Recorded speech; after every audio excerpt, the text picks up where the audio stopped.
আজকে বাংলাদেশে বলুন তো সুদ আছে না নাই? আচ্ছা, সুদ হারাম না হালাল? কে হারাম করেছেন? তাহলে সেই হারামটা বাংলাদেশে চলে কেন? এই সুদের জন্য কি অপরাধ জানেন আপনি? এই কোরআনের ভেতর কিছু আমল আছে, সেটা যদি একটা আমল করে তাহলে একটা সওয়াব, একটা নেকির কাজ করলে 10টা সওয়াব। একটা অপরাধ আছে এই কোরআনে, একটা মাত্র অপরাধ আছে 70টা অপরাধের সমান। রসুল বলেছেন কেউ যদি সুদের লেনদেন করে তার 70টা অপরাধ। 1 নাম্বার হলো আল্লাহ রসুলের সাথে যুদ্ধ ঘোষণা। 70 নাম্বার অপরাধ হলো নিজের মা ও বিয়ে করা। আমরা লোকে টার্গেট করতে ভুল করেছি। আমার আল্লাহ টার্গেট দিয়েছেন কোরআনুল কারিমে। সূরা আপনার মুসা আলাইহিস সালামকে আল্লাহ বলছেন, কি বলছেন? ইজহাব ইলা ফিরাউনা ইন্নাহু তাগা। আমার আল্লাহ বলেছেন, মুসা, তোমাকে শুআয়ব আলাইহিস সালামের ঘরের ভেতরে মুরগির রান খাওয়ার জন্য আমি পাঠাই নাই। তুমি তাড়াতাড়ি এখান থেকে ওঠো, চলে যাও মিশরে। যার বাড়িতে তুমি ভাত খেয়ে লালিত পালিত হয়েছিলে, ওই পালিত পিতা তোমার সীমা লঙ্ঘন করেছে। তুমি যাও, তাকে দাওয়াত দাও, লা ইলাহা ইল্লাল্লাহু মুসা কালিমুল্লাহ।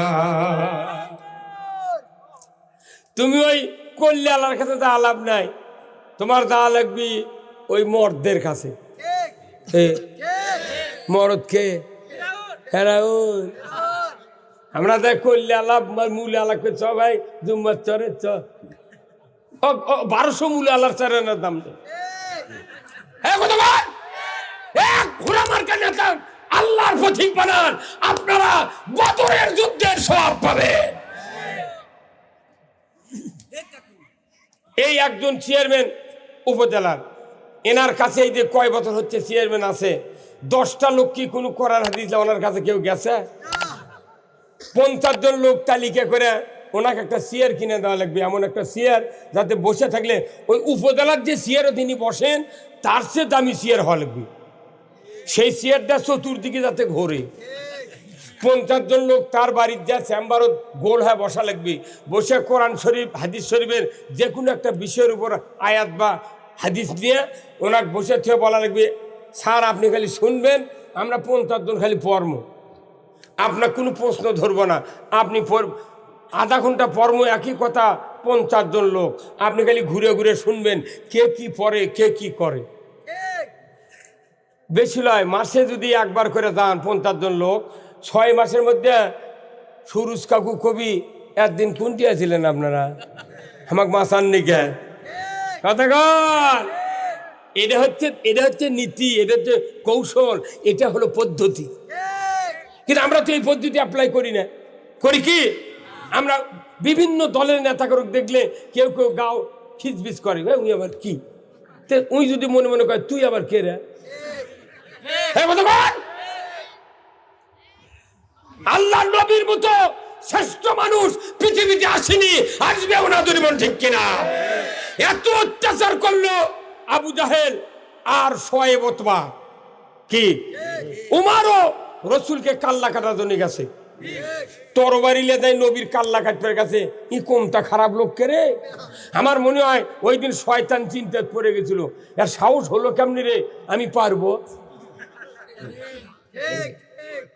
আমার ভাইরা, ওই আল্লাহর নবী গভীর রাত্রিতে আল্লাহর দরবারে বললেন, আল্লাহ এই মক্কাতে 2 জন শক্তিশালী নেতা দেখা যায়। কয়জন? 1 জন আবু জাহেল আর 1 জন উমর।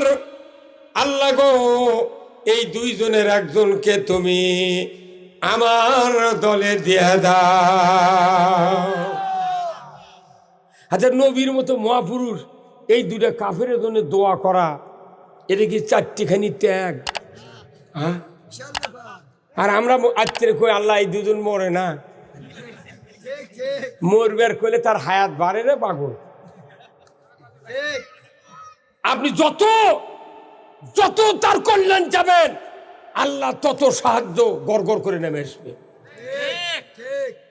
মুসলিম আমি সৈনিক আমি আমি চির রণবীর আল্লাহকে ছাড়া কাউকে মানি না নারাই তাকবীর মুসলিম আমি সৈনিক আমি আমি চির রণবীর আল্লাহকে ছাড়া কাউকে মানি না নারাই তাকবীর বীর মুসলমান ধরো আল কোরআন ফিরায়া আনো সেই হারানো সম্মান বীর মুসলমান আমরা বীরের জাত কোরআন বিজয় না থাকার জন্য শিখা ইন্দুর বিড়াল আমাকে মাথাত লাগতে কি আপনার তো ই ঠেলা খাননি আমার ঠেলা খাওয়া লাগে এই বিভিন্ন জায়গায় সবার যাই বুঝছেন আমাকে বসে কত নেতা আছে ভোট চায় চায় না চায় না আমরা কিছু কই উনি ভোট চায় রাজনীতির কথা সব কয় আর আমরা যদি কোরআনের থেকে না কিছু কই কই হুজুর সাবধান কে মানে সাবধান তুই এই দেশের লোক আমি ওই দেশের লোক তুই রাজনীতি করবো আমার করলে অসুবিধা কি তোর ভাতত বাগুন দিছি নাকি হ্যাঁ কতক্ষণ হ্যাঁ কতক্ষণ আমি আপনার ফতুয়া দিয়ে যাচ্ছি কোন মুফতি আছে ফতুয়া খণ্ডন করবেন মোবাইল আমার সাথে আল্লাহ রসুল বলছেন রাজনীতি করে জাহান্নামে যেতে হবে রাজনীতি করে জান্নাতে যেতে হবে আর রাজনীতি ছাড়া পৃথিবীর সমাজ ব্যবস্থা পরিবর্তন হতে পারে না আপনাকে রেলের এখানে বিরাট মার্কেট ওয়েল্ডিং এর দোকান আছে ভাই এই যে ঝালাই করে জানলা দরজা বানায় আছে না দেখবেন ওই মিটারের থেকে একটা লাইন নিয়েছে ইংরেজ এই ঝালাইয়ের মিশিংয়ের এই কানি দিয়ে ঢুকেতেছে আবার এই দুই কানির থেকে দুটো লাইন বের করছে একটা হলো আর্থিং লাইন কি লাইন এই আর্থিং লাইন বের করে একটা লোয়ার রডের মাথা ওই তার পিছিয়ে ওটি ফেলে দিতে আর এই দিক থেকে একটা লাইন বের করে একটা তারের সাথে ইংকে সিমটে লাগিয়েছে সিমটে দিয়ে ইংকে একটা কাঠি ধরছে অনেকখানি এত বড় বড় কাঠি ধরছে ধরে ই ঝালাই করবি জানলার এটি রড উই প্রথমে ধরে সুইচ কোনা দিয়ে ওই আর্থিংয়ের গাঁৱত দেখাকু ইনকা করে 3টে সাইডে ধাক্কা দিছে ওর গাঁৱত এমনি আকাত কৌটি দাউদ হয়ে গেছে ওই রড না পাচ্ছি চেনা যাচ্ছে না এতই দাউদের লাগানো হচ্ছে ফোটা ওই তারি বুলিয়া যা ইনকা 3টা সিটকে মারছে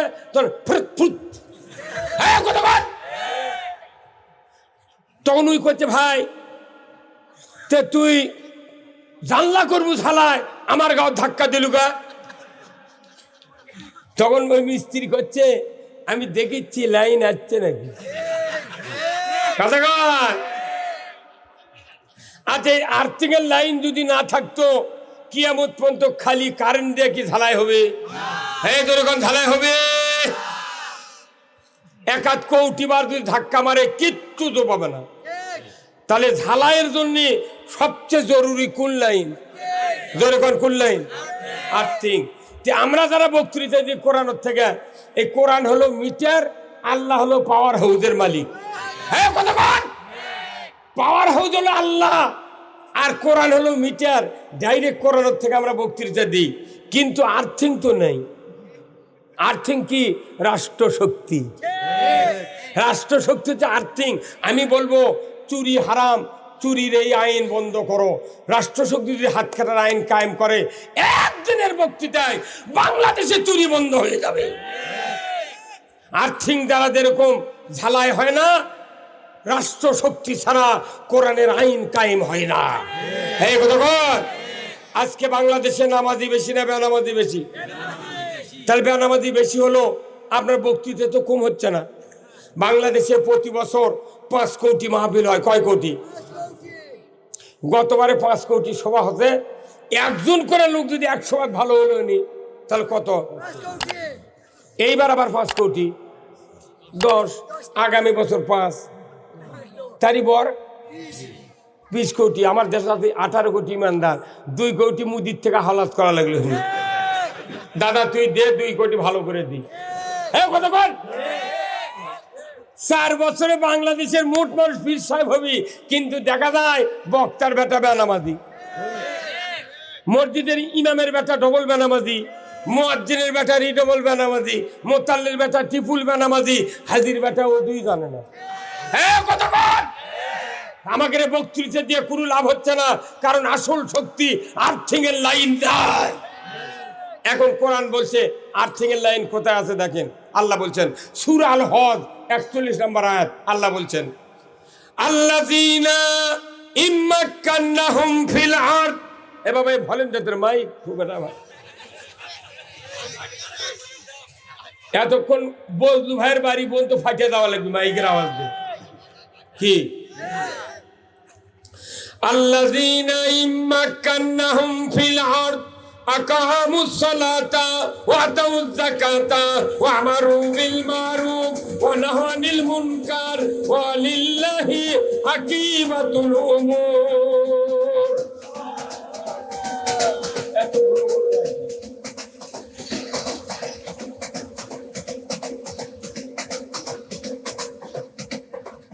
কি ভাগ্য রে, এটি বক্তৃতা ট্রেন যাচ্ছে 2 বার করে গেল। আমার একটা বেটা আছে জীবনে ট্রেনের চড়েনি, তুমি খালি ট্রেন দিয়ে আমার গাড়ি। আমি আজকে আমার দিনের বেলা সভা ছিল কুড়িগ্রাম রাজারহাটে, উপজেলা চেয়ারম্যান বসেছিল আমার পার্শ্বে, ইউনিয়ন চেয়ারম্যান ওই যে পার্শ্বে বসেছিলেন, কমপক্ষে 30,000 লোক দিনের বেলা। উপজেলা চেয়ারম্যান করতে এই বক্তা আসছিল কোনটি আর দিন, আমি কোন আমি কিছু সময় জেলো তা তো কিছু সময় বাইরে আসলাম। হুজুর আপনার কে জেল দিছিল, এমন কে দিছিল আমি তো খবর পারি না। নাই কো খাতা নাই করে কলম নাই কো মোবাইল, সূর্য ডুবার আগে মোদের ঘরে লাগাই ক্ষীর।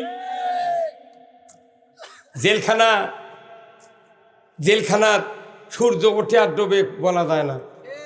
21 দিন সেলের মধ্যে ছিলাম, 200 পাওয়ারের বল বকের উপর। যারা আমার নাম দিয়েছে ওসি এসপি ডিসি আমাকে চিনেই না, এই স্থানীয় পার্টি নেতারা নাম দিয়ে দেয়। কতক্ষণ ওরা বাড়ির যা হাসে আর আমি জেলখানাত কান্দি। আমার বাপের সাথে আমি 10 বছর বক্তৃতা করছি, 10 বছর একই হ্যান্ডমেলে বক্তা। 45 বছর ইমামতি করি, 45 বছর বক্তৃতার বয়স 45 বছর আমি, অথচ কোনো কর্মকাণ্ডে জড়িত নাই। মিশে জেলখানার থিয়া ওরা সুখ লুটেছে। সবার যাওয়ার পারি না, টাকা ফেরত দিই মানুষ।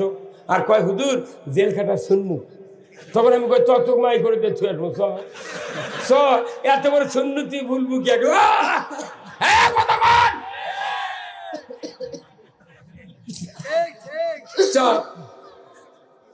4 দিন জেলে থাকলে বোক মা করে দেখ পুরে। তুই জানিস না জেলের কি কষ্ট? আল্লাহ ও আল্লাহ তুমি সাক্ষী থাকো, যারা আমাদের নাম দিয়েছে জিন্দেগির ডায়াবেটিস ভালো হয় না, কিচ্ছু বিচার চাই না, খালি ডায়াবেটিস দেবো খালি। হ্যাঁ এই কাকু একটা ব্যথা চললে কচ্ছে খালি দৌড়ে পর থাকবো, মার হাবা ইনকে চেয়ারম্যান ভোট আবার দেবো। কতক্ষণ কাকু খালি ইসলাম বিজয়ের পক্ষে একটা বক্তব্য দিবে আর বলবে কাহালু উপজেলার কোন সভা বন্ধ করার কেউ নাই, এই কাহালু উপজেলায় 24 ঘন্টা সভা করব। আমরা খালি ইসলামের পক্ষে কথা বলার লোক পাইনি। কি ওনার জন্মভূমি আমাদেরও জন্মভূমি, খালি একটা যে সাপোর্ট দেয় পৌর মেয়র কাউন্সিলর আর উপজেলা চেয়ারম্যান, এই মাসি পড়বে না কাহালু থানা। খালি আমরা ইসলামের পক্ষে কথা বলি, আমরা যে কত সাহস পাম রে। আহা আমাদের বাংলাদেশ হতে কি বিরাট ঝড়ের মধ্যে যদি কেউ ছাতি মাথা দেওয়া যায়, আমের গাছ আছে পশ্চিম দিকে, ঝড় হচ্ছে পশ্চিমে, ই ছাতি কোন দিক করে ধরবি? হ্যাঁ উনি যাচ্ছে পশ্চিম দিকে, তাহলে কান্দির উপর ছাতি থাকলে ছাতি কোনো এইভাবে থাকবি।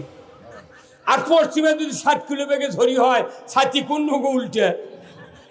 আমাকে যাচ্ছে হচ্ছে কি খালি আমাকে ইসলামের পক্ষে কথা বলার নেতা না থাকার কারণে যতই বক্তৃতা দিই ঝড়ে উল্টে যাচ্ছে।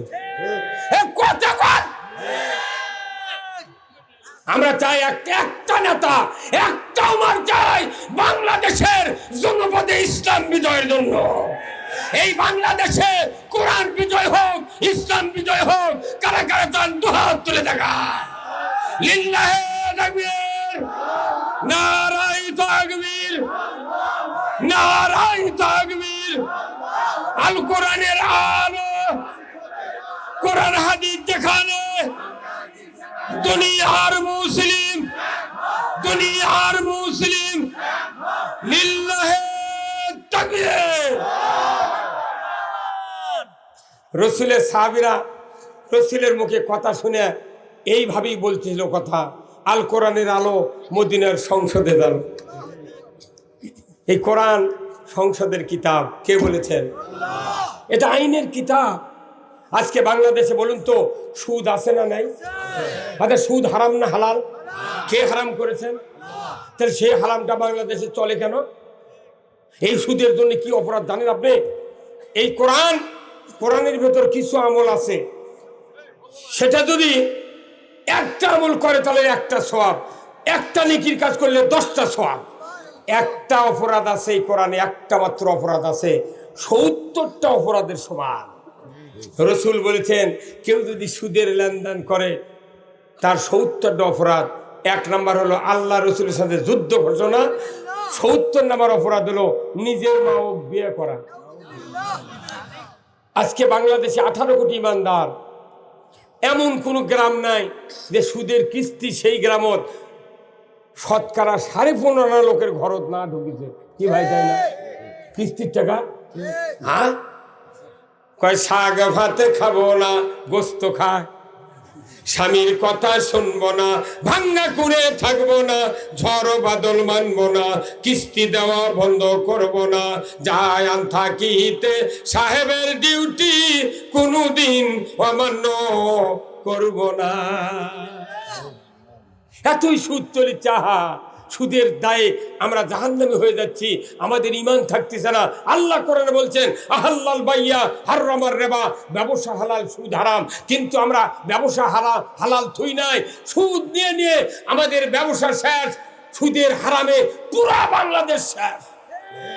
বলুন, আল্লাহ কোরআনে বলছেন যে আমি হারাম করেছি, তোমরা তাও খাও, তাও দাও। অতএব আমি একটা 144 ধারা জারি করে দিলাম কোরআনের ভেতরে। আল্লাহ বললেন ইয়া আইয়ুহাল্লাযীনা আমানু লা তাকুলুর রিবা। ও দুনিয়ার ঈমানদাররা, তোমরা সুদ খাও না। কার কথা? ঈমানদারকে শুধু নিষেধ করেছে, সুদ খায় না। আল্লাহ বলতে পারতেন ইয়া আইয়ুহান নাস, ও মানুষ সকল, তোমরা সুদ খায় না, কিন্তু তা বলেন নাই। আল্লাহ বলেছেন ও দুনিয়ার ঈমানদাররা, সুদ খায় না। এর কারণ হলো ঈমান আনার পর সুদ খেলে ঈমান থাকে না। হ্যাঁ হুজুর, কথা বল না। আচ্ছা, এটি তো একটা মূর্খ মানুষ মসজিদত নামাজ পড়ার জন্য অজু করতে গেছে, একদম নিরেট মূর্খ। এই লোকটা অজু করে আসে মসজিদে ঢুকতেছে, অবশ্যই কোমর হালে পায়ের জুতো নিয়ে তো মসজিদে ঢোকে না। এই লোকটা তো জুতো লিবার লাগিছে, তখন পেছনের রাস্তা দিয়ে বাতাস বাড়াচ্ছে, কোনো সাউন্ড হয়নি, গন্ধও বাড়ায়নি। কেউ জানলো না ওই লোকটাকে ওই অবস্থায় জুম্মার মধ্যে ঢুকবি। ওই কোনো ফতুয়া জানে না, কিছু জানে না, খালি বুঝতে পারছে বাতাস বাড়াচ্ছে। তখন আবার স্যান্ডেল পাওয়ার দিয়ে অজুখানাত গেছে। কি ভাই, কাকুন কি তাই না? তখন যার কাছে থেকে অজু করে উঠে আসছে, কেবল অজু করার লাগিছে, উই উঠে চলে যাচ্ছে। তখন করছে ভাই তুমি এক্ষুনি অজু করে গেলে আবার আলে গে, করছে সমস্যা। এরা মূর্খ মানুষও জানে যে অজু করে বাই ছাড়লে অজু। একটা মানুষ রোজা করছেন, সারাদিন রোজা আছেন, দুপুরবেলা যদি ক্ষুধার তাড়নায় 1 প্লেট ভাত খান, রোজা থাকবে? আমি নামাজ শুরু করেছি, আমার ছেলে বলছে আব্বা উত্তর পাড়ার আব্দুর রহিম আমাকে একটা গরু ধরে লেদা খরচ দিচ্ছে। তখন যদি আমাদের মধ্যে সূরা ফাতিহা পড়া হয়ে গেছে, তখন আমি এই কথা শুনে বলেছি বাবা ওই মোজাম্মেল কেন দেরি করবার কো, না রহিমুখ দেরি করবার কো, আমি নামাজটা পড়ে বাড়াই, নামাজ থাকবি। তাহলে অজু ভঙ্গের কারণ জানলেন, নামাজ ভঙ্গের কারণ জানলেন, রোজা ভঙ্গের কারণ জানলেন, ঈমান ভঙ্গের কারণ কেন জানলেন না? আমার ভাইয়েরা, সুদের ইতিহাস জানেন না? তাম পৃথিবীর সবচেয়ে মুসলমানের দুশ্মন হলো ইহুদি। এই ইহুদিরা ইসলামকে মূলোৎপাটন করার জন্য তারা কোনো পথ পায়নি।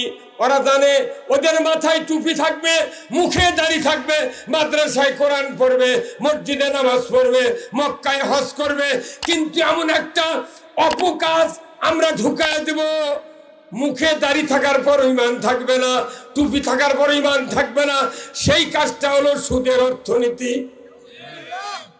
এই ইহুদিরা সুদের অর্থনীতি দেশে কথা কন। এই সুদ খেলে ঈমান থাকে না। আমাদের দেশের মানুষের ঈমান কবে করত নদীতে ভাইসা যমুনে চলে গেছে, ওই টুপি মাথার দিয়ে ঘুরতিস কথা কন। আমাদের বাংলাদেশে সব বাদ দিয়া আগে সুদ বন্ধ করে এই দেশে নামাজ শুরু করা লাগবে। তাহলে সুদ আমরা কি পারবো বন্ধ করবে? আর 1 কোটি বক্তা পারবি, 2 কোটি তবলিগের লোক পারবি, সর্বনার লাখ লাখ লোক পারবি, আওয়ামী লীগ পারবি, বিএনপি পারবি? কেউ পারবে না। পারবে কে? ওই সংসদে মাত্র 151 জন এমপি যদি সুদের পক্ষে যদি রায় না দিয়া বিপক্ষে যদি হ্যাঁ বলে চিৎকার করে, 5 মিনিটের ভেতর বাংলাদেশের অর্থনীতিতে সুদ হারাম হতে বাধ্য। তাহলে আমাকে সবচেয়ে জরুরি নামাজ কায়েমের জন্য সরকার, সুদ বন্ধের জন্য সরকার। সরকার ইসলাম কায়েম করবি, সুদ বন্ধ করবি, নামাজ কায়েম করবি। আমরা পিএস দিয়ে পান্তাকার শুয়ে থাকবো, আজরাইল আলী গেছে এতন মারবো। শেখ হাসিনাই দেশ চালাক, যতদিন বাঁচে চালাক, চালাতে থাকে। খালি নামাজ কায়েম করেন, জাকাত চালু করেন, ন্যায়ের আদেশ করেন, অন্যায় নিষেধ, চুরি বন্ধ, জেনা বন্ধ, নামাজ কায়েম, সুদ বন্ধ। আপনি থাকেন না কে সারা জীবন? টেনশন নেই। ওবায়দুল কাদের না থাকলে বগুড়ার এই ঘাটা চোখত পেলেন। আরে রেল গেটের আজ আমি রাজারহাট থেকে যাচ্ছি, 2.25 ঘন্টা যাচ্ছি মোকামতলা। কি রাস্তা রে! এত বড় রাস্তা করার পরেও আমার রসুল বলছেন, আল ইমামু আদিলুন, ন্যায়পরায়ণ বাদশা আল্লাহর আরশের নিচে জায়গা পাবে। কিন্তু রাস্তার উন্নতি হলো, সব জিনিসের উন্নত হলো, কিন্তু দেশে মানুষের ঘরে ঘরে কোরআনের শাসন যদি কায়েম একটু করে দিতেন। আমার দেশে ইসলাম দেখতে চাইলে চোরের হাত কাটতে হবে, জানার সঙ্গে ধরে আইন কায়েম করতে হবে, সুদ বন্ধ করতে হবে। এটা হলো ইসলাম চোখে পড়ার আমল। জোরে বলুন ঠিক কিনা? আমরা বাপের কথা বলি না, সরকার সহ দেশের মানুষগুলিকে জান্নাতে পাঠানোর জন্য আমরা চেষ্টা করি। কিন্তু দুঃখের বিষয়, ওই যে সিধা পথ বোঝে না দেখে আমাদের বিরুদ্ধে মন্তব্য করে। অনুরোধ করতেছি, ইসলাম এত কঠিন জিনিস নয়, খালি আইন করলি এদেশে ইসলাম বিজয়। কি ভাই কথা ঠিক কিনা? কোনো টেনশন আছে আমার? বিচার করবে আল্লাহ, খালি আইন দরকার। কি দরকার? আইন দরকার। এদেশে আইন ছাড়া পৃথিবীর একটা মানুষ ভালো হবে না। কোরআন শরীফ আল্লাহ কোরআনে বলছেন, কি বলছেন? আমার আল্লাহ বলছেন, ওয়াল তাকুম মিনকুম উম্মাতুন ইয়াদউনা ইলাল খায়রি ওয়া ইয়া'মুরুনা বিল মারুফি ওয়া ইয়ানহাউনা আনিল মুনকার ওয়া উলাইকা হুমুল মুফলিহুন। আমার আল্লাহ বলেছেন, অবশ্যই একটা দল থাকতে হবে। জোরে করে আল্লাহু আকবার। কি থাকতে হবে? একটা দল থাকতে হবে, তারা মানুষকে ইয়াদউনা ইলাল খায়র, হাত দিয়ে ভালোর দিকে ডাকবে। জোরে করে আল্লাহু আকবার। মানুষকে হাত দিয়ে ভালোর দিকে ডাকবে, ন্যায়ের আদেশ করবে, অন্যায়ের নিষেধ করবে। আল্লাহ তাআলা বলেছেন, এরাই হলো সফল কাম। কিন্তু ন্যায়ের আদেশ করা, অন্যায়ের নিষেধ করা কোন মৌলবীর কাজ নয়। কথা ঠিক কিনা? কোন বক্তার কাজ নয়, কোন ইমামের কাজ নয়। ন্যায়ের আদেশ করার কথা কোরআনে আল্লাহ বলছেন, আতিউল্লাহ ওয়া আতিউর রাসূল ওয়া উলিল আমরি মিনকুম। জোরে কোন আল্লাহু আকবার।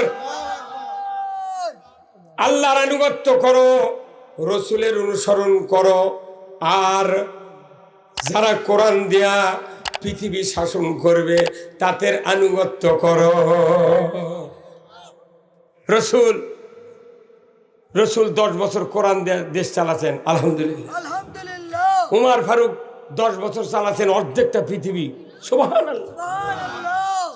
আল্লাহ রসুলের সময় থেকে শুরু করে উমর ইবনে আব্দুল আজিজ পর্যন্ত মাত্র 13 জন চোরের হাত কাটিছে। পৃথিবীতে আর একজন চোর ছিল না।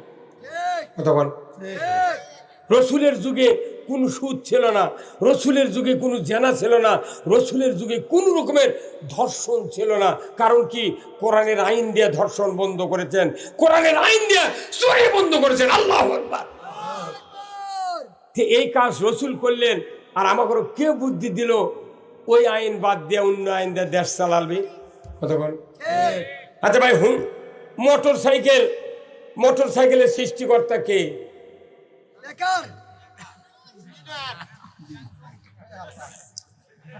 মোটর সাইকেলের সৃষ্টিকর্তা ইঞ্জিনিয়ার। ওই যে এক লোকই বলেছে ভালো, মোটর সাইকেলের সৃষ্টিকর্তা ইঞ্জিনিয়ার, ওটাতে মোটর যান, আর আমরা হলাম মানব যান। মানব যানের সৃষ্টিকর্তা কে? আল্লাহ। ইঞ্জিনিয়ার মোটর সাইকেল সৃষ্টি করেছেন। আমি পার্টসগুলি খুলে খুলে মেকানিক থেকে শুনেছি 265টা পার্টস দিয়ে এই মোটর সাইকেল তৈরি হয়। 265 পার্টস। প্রত্যেকটা পার্টসের ছবি দেখে ক্যাটালগের নাম লিখে দিয়েছে। এটা গিয়ার লেবার, এটা কিকার, এটা হ্যান্ডেল, এটা সিগন্যাল বাল্ব, এটা হেডলাইট, এটা ফুটপ্রিন্ট, বিভিন্ন পার্টস, পকেট, ক্রাঙ্ক, চেন, সব নজেল, প্লান্ডার, জিটি জাতে সব লিখে দিয়েছে। কিন্তু ট্যাঙ্কি দেখাচ্ছে, ট্যাঙ্কির সাইজটা তো এইরকমই, তাই না? ট্যাঙ্কি দেখে লিখে দিয়েছে অকটিন অবলিক পেট্রোল। কতক্ষণ? কি? অকটিন অবলিক পেট্রোল। এখন আপনি 4 লাখ টাকার অ্যাপাচি কিনছেন, না হয় R15 কিনছেন, কিনে তেল কেনার টাকা নেই, 135 টাকা লিটার অকটিন আমি কিনতেও পারবো না। ওই যা 109 টাকা ডিজেল কিনছে, ওটাও পাতলা, ওটাও ডিজেল কিনে ট্যাঙ্কি ভরে একটা ছুটে মানুষ নিয়ে অক্কাছে তো 300 টাকা তুমি ভাই আমি গোসল করে না 5 টাকা বাড়ায়, তুই হুন্ডারে স্টার্ট দি। উই কিক করে করে 1 ঘন্টা পর ওই যাচ্ছে, কে ভাই স্টার্ট হতে? কইতে কো স্টার্ট হচ্ছে? স্টার্ট হচ্ছে? ধোঁয়া দেখা গেছে? তাহলে কৃষক স্টার্ট হলো না। না, এক কথার উত্তর হওয়া লাগবে না।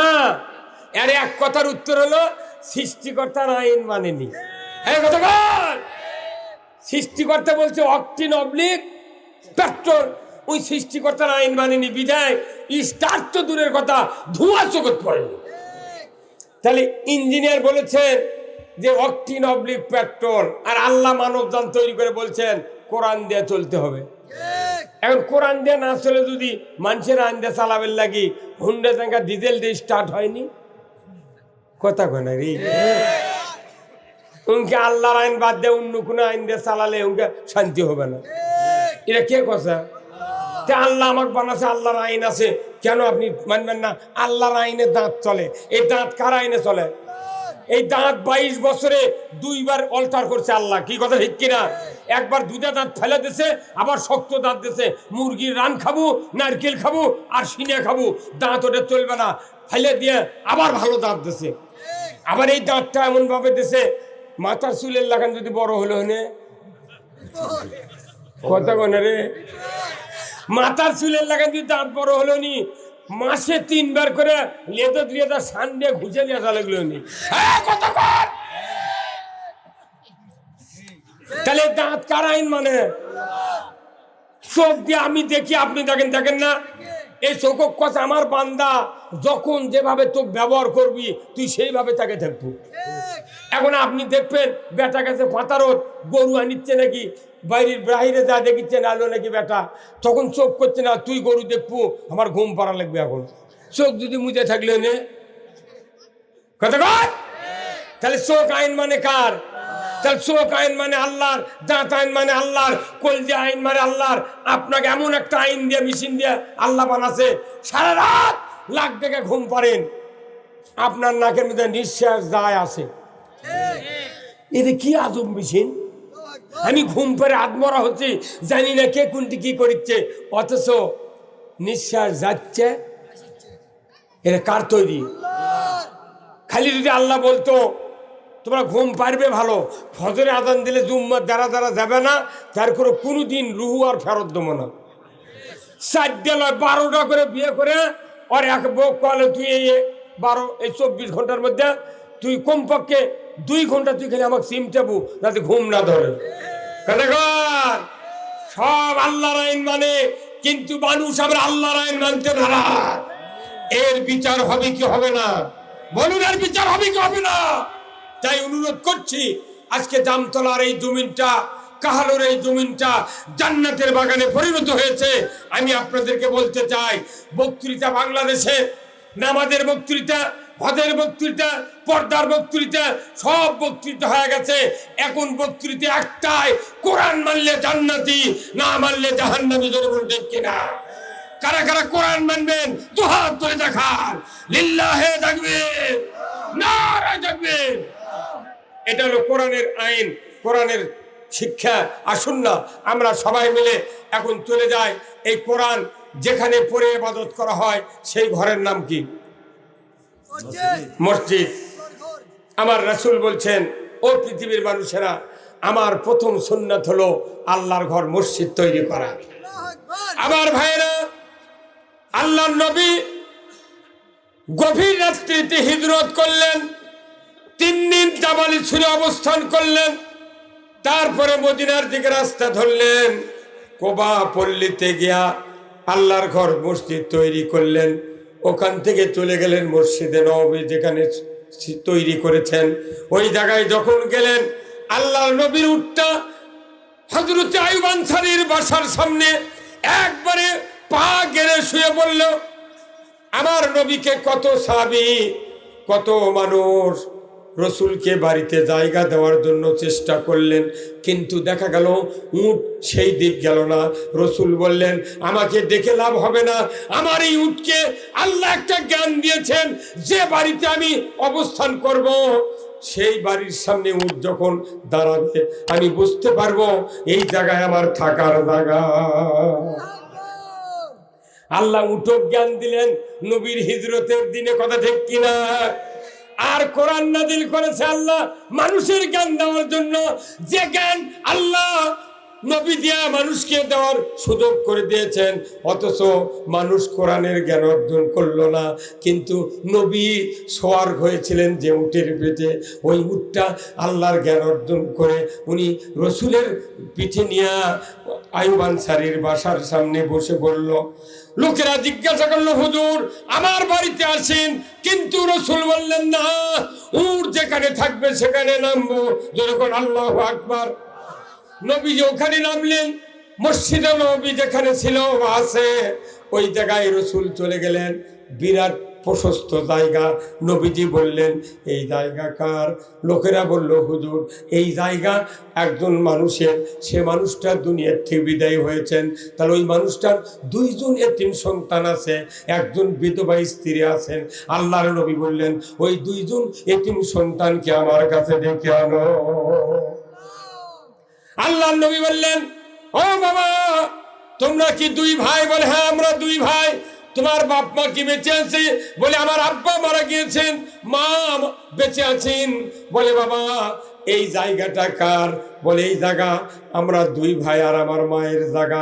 বলে, বেটারে এই জায়গা যদি একটু তুমি দাও, আমি মসজিদে নববী তৈরি করব, এই জায়গায় আল্লাহর ইবাদত হবে, নামাজ হবে।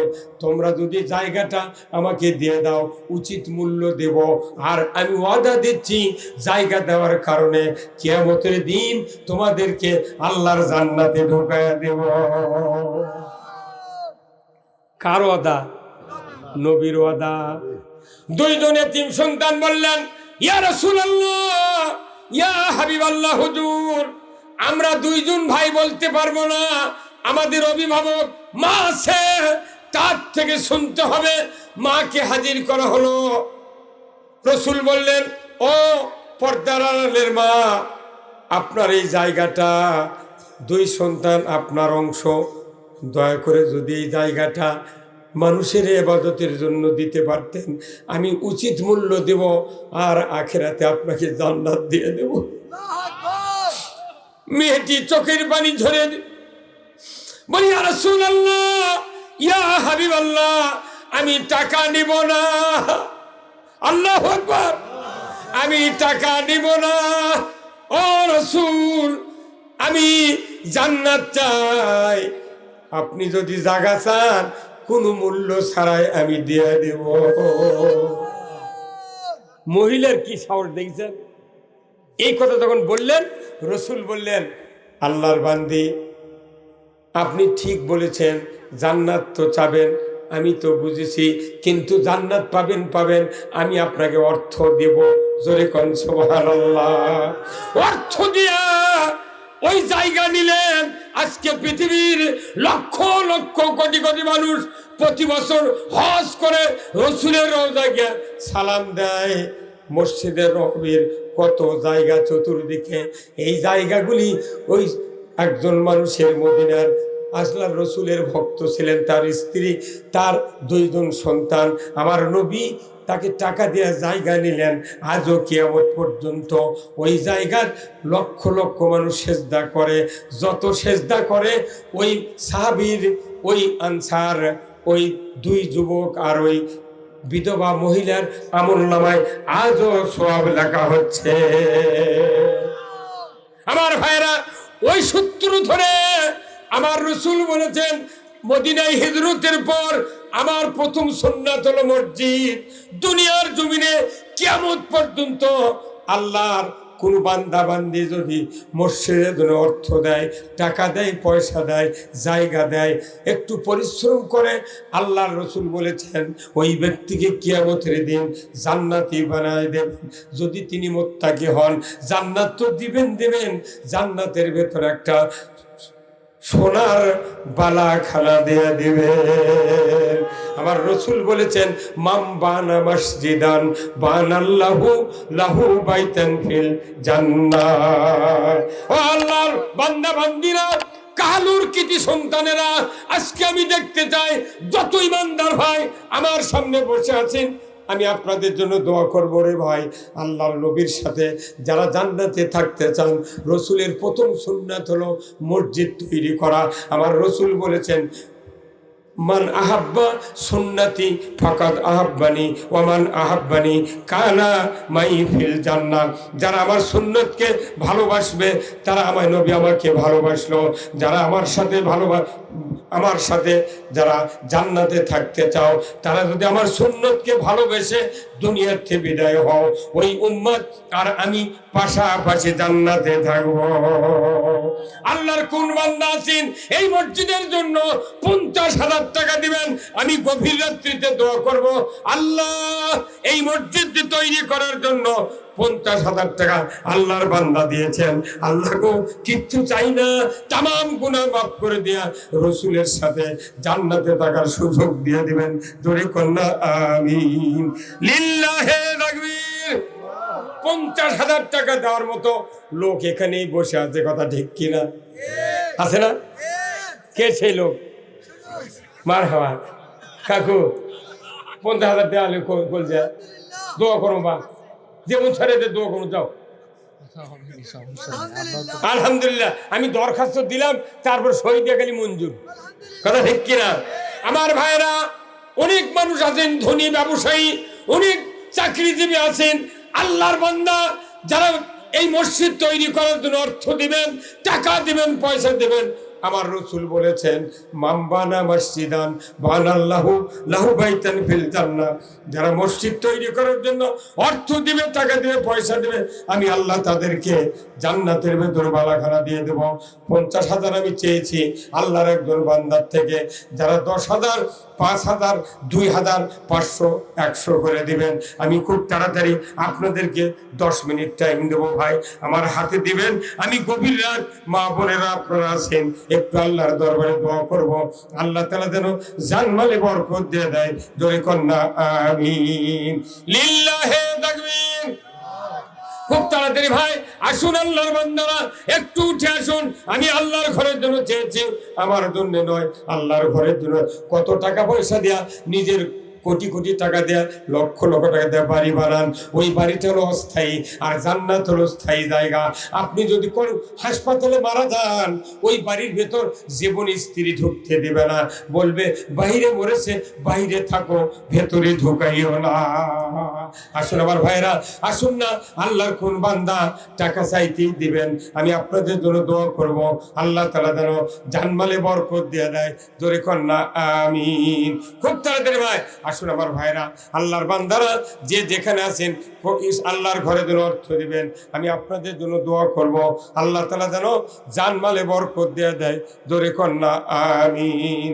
লিল্লাহে তাকবীর। খুব তাড়াতাড়ি ভাই আসুন, কর্তৃপক্ষ ভাইরা, গ্রামের যুবক ভাই যারা আছেন, জিয়া ভাই, শফিকুল ভাই যারা আছেন, একটু দানের জন্য আমি আপনাদেরকে বলতেছি, এই কোরআনের মাহফিলে গভীর রাত্রিতে মসজিদে জন্য দান করবেন, আল্লাহ তাআলা আপনাদের জানমালে বরকত দিয়ে দেবে।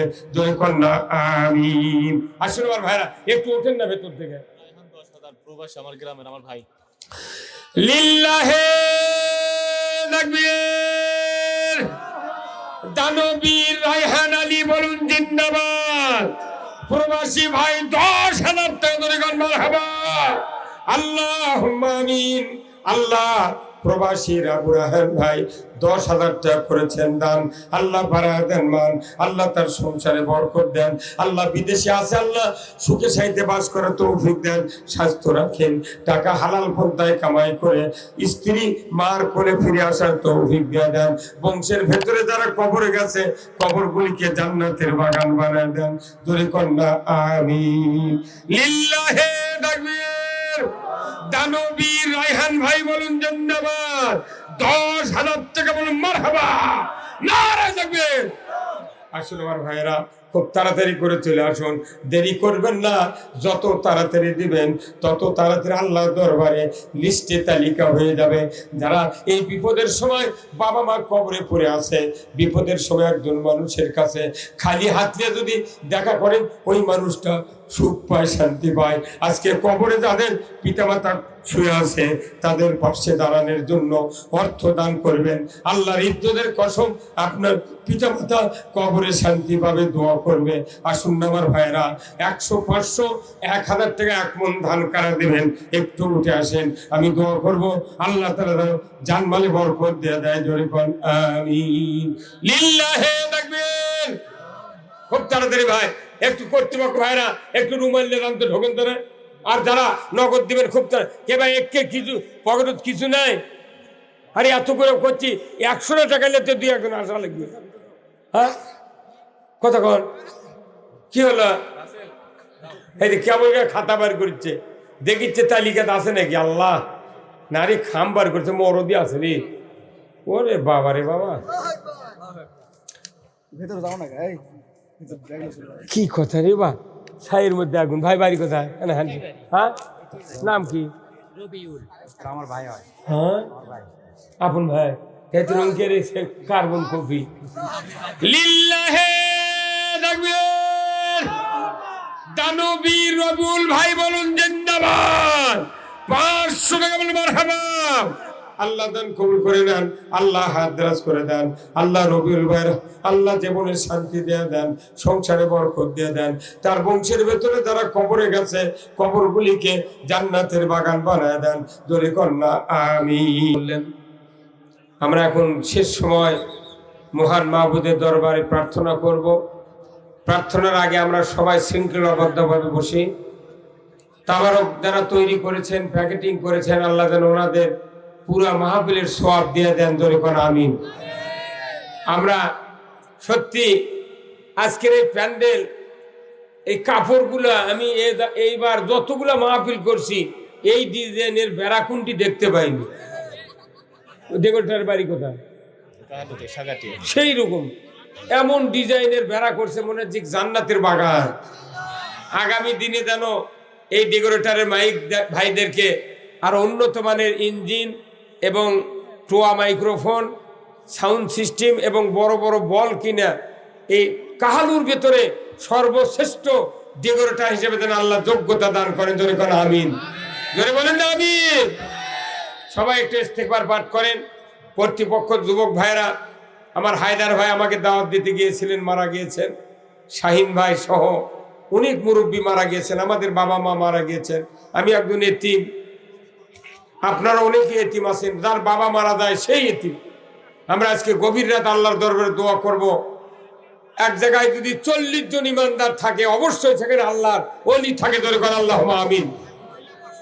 বাবা মারা গেছে, তার বাবার আল্লাহ শাহিদা, আল্লাহ আপনার এক বান্দি বাবার জন্য 500 টাকা ধরে কর মারহাবা, নারায়ে তাকবীর।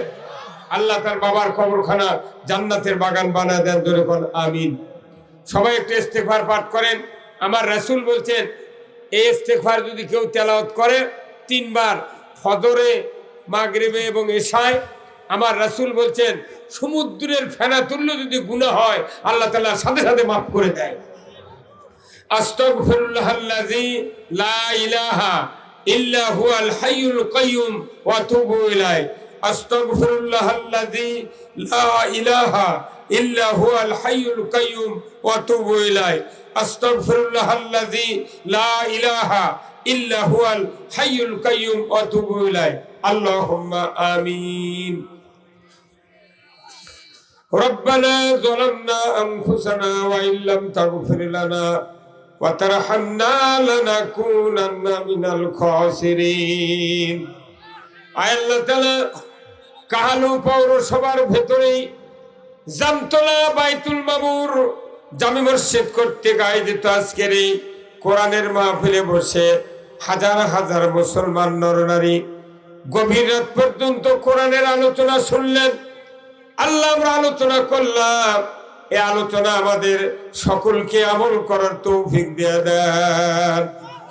আল্লাহ যে ভাইয়েরা এই মসজিদ কায়েম করেছেন, মাহফিলের আয়োজন করেছেন, আল্লাহ যারা শোনার জন্য দূর দারাজ থেকে আমরা এসেছি, আমাদের ভেতরে যারা দরদের বাপ মাকে হারিয়েছি, কবরগুলিকে জান্নাতের বাগান বানায়া দেন রব্বুল আলামিন। আয় আল্লাহ তাআলা পরিশ্রম করে যে সমস্ত ভাইরা মাহফিলে সহযোগিতা করেছেন, আল্লাহ গো তাদের দীর্ঘ হায়াত আপনি দান করে দেন। আয় আল্লাহ যত মা বোনেরা হাত তুলেছেন, আল্লাহ মা বোনদেরকে হাজেরা রহিমার মতো চরিত্রবান বানায়া দেন রব্বুল আলামিন। যে মায়ের ছেলে নাই ছেলে দিয়ে দেন, আল্লাহ মেয়ে নাই মেয়ে দিয়ে দেন, নিঃসন্তানীকে সন্তান দেন, যার মেয়ে বড় আছে আল্লাহ সৎ পাত্রস্থ করার তৌফিক দিয়ে দেন। আল্লাহ আলেমদেরকে রেস্টের জন্য, আল্লাহ যার বাড়িতে খাওয়ার জন্য ভাত পাক করা হয়েছে, যার বাড়িতে আমরা রেস্টের জন্য বসেছিলাম, আল্লাহ পাক করার বাড়ি আর রেস্টের বাড়ি সহ আল্লাহ এই বাড়ি যতগুলি গ্রাম আছে, যতগুলি বাড়ি আছে, সকল বাড়িতে আল্লাহ বরকতের দরজা খুলে দেন রব্বুল আলামিন। আল্লাহ ও আল্লাহ আজকের কোরআনের মাহফিল আপনার দরবারে কবুল আর মঞ্জুর করে নেন রব্বুল আলামিন। এই জামতলা গ্রামের মাটির নিচে এবং চতুর্দিক থেকে যতগুলি গ্রামের মানুষ মাহফিলে হাজির হয়েছেন, জামতলার সাথে সাথে সকল গ্রামের মাটির নিচে যত মুমিন মুমিনাত চিরবিদায় নিয়ে শুয়ে আছেন, সকলের কবরগুলিকে জান্নাতের বাগান বানায়া দেন রব্বুল আলামিন। শফিকুল ভাই, জিয়াউল ভাই সহ যত যুবক ভাইরা অক্লান্ত পরিশ্রম করে এই মাহফিলের পেছনে শ্রম দিয়েছেন, আল্লাহ এই শ্রমটা কিয়ামতের ময়দানে নাজাতের ওসিলা হিসাবে কবুল করে নেন রব্বুল আলামিন। আজকের মাহফিলের প্রধান অতিথি, বিশেষ অতিথি বৃন্দ, আমন্ত্রিত বরেণ্য উদ্বোধক যত ধরনের মেহমান ছিলেন, সকলকে আল্লাহ ইসলামের পথে কবুল করে নেন।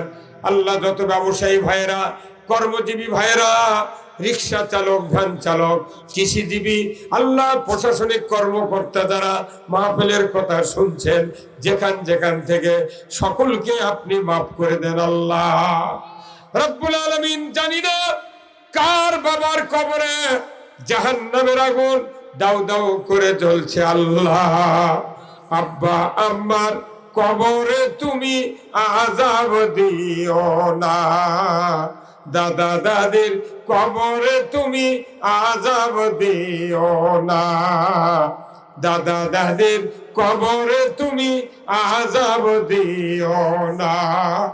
রব্বুল আলামিন আল্লাহ 18 কোটি ইমানদারের দেশ বাংলাদেশ, এই দেশটাকে আপনি কোরআনের জন্য কবুল করে দেন আল্লাহ। কোরআন দিয়ে পৃথিবী চলছে আল্লাহ, আমাদেরকে দেখে মরার তৌফিক দিয়ে দেন আল্লাহ। তাম পৃথিবীতে ইসলাম মুসলমান নির্যাতিত হচ্ছে আল্লাহ, আল্লাহ আপনি তাদের জন্য হামি ও নাসির হয়ে যান আল্লাহ। পরিশেষে দোয়া চাই আল্লাহ, আল্লাহ গো যারা টাকা দিলেন পয়সা দিলেন মাহফিলের জন্য, অনেক প্রবাসী ভাই দান করলেন আল্লাহ গো, সকল দান আপনি কবুল করে নেন, মা বোনদের দান কবুল করে নেন আল্লাহ। এই কাহাল উপজেলাকে ইসলামের উপজেলা হিসেবে কবুল আর মঞ্জুর করে নেন। সুবহানা রাব্বিকা রব্বিল ইজ্জাতি আম্মা ইয়াসিফুন ওয়া সালামুন আলাল মুরসালিন। আল্লাহ একজন বান্দা দোয়া চেয়েছেন, তার ছেলে মেয়ে মাদ্রাসায় পড়ে, আল্লাহ মেহেরবানি করে তার ছেলে মেয়েদেরকে আল্লাহ হাফেজা হওয়ার তৌফিক দিয়ে দেন। সুবহানা রাব্বিকা রব্বিল ইজ্জাতি আম্মা ইয়াসিফুন ওয়া সালামুন আলাল মুরসালিন ওয়ালহামদুলিল্লাহি রাব্বিল আলামিন। ওয়াজআল আখিরা কালিমাতিনা ইনদাল মাউত লা ইলাহা ইল্লাল্লাহু মুহাম্মাদুর রাসূলুল্লাহ সাল্লাল্লাহু আলাইহি ওয়াসাল্লাম।